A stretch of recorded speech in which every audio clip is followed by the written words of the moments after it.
Cet exercice s'intéresse à l'oxygène 15, un radioémetteur bêta+, utilisé en médecine.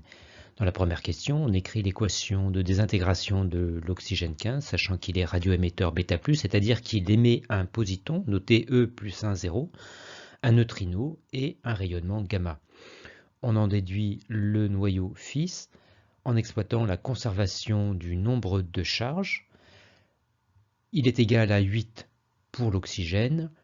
On doit donc retrouver ce même nombre à droite, et donc un nombre de charges pour le noyau fils égal à 7, car 7 plus 1 redonne bien 8.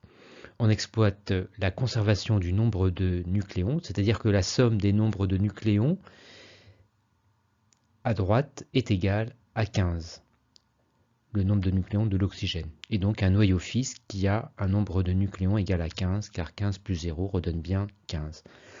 Un noyau fils de numéro atomique 7, c'est donc l'azote. Le noyau fils est donc l'azote 15.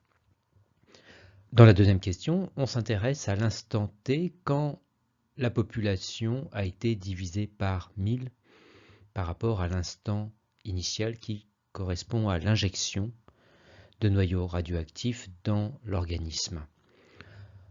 Or, n de t obéit à la loi de décroissance radioactive, c'est-à-dire n0 exponentielle de moins lambda t. On en déduit l'égalité des deux membres de droite, soit n0 sur 1000 égale n0 exponentielle de moins lambda t. Il faut donc isoler t dans cette équation. On simplifie par n0 de chaque côté et on inverse l'égalité, d'où 1000 égale exponentielle de plus lambda t.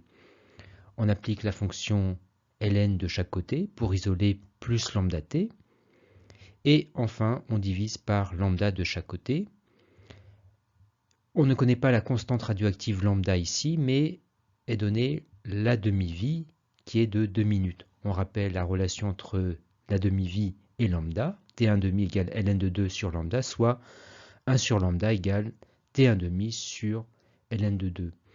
On remplace 1 sur lambda dans l'expression de t, soit t égale T1,5 fois ln de 1000 sur ln de 2. Et on remplace T1,5 par 2 minutes. Et on trouve que la prochaine injection pourra avoir lieu à partir de 20 minutes après la première injection.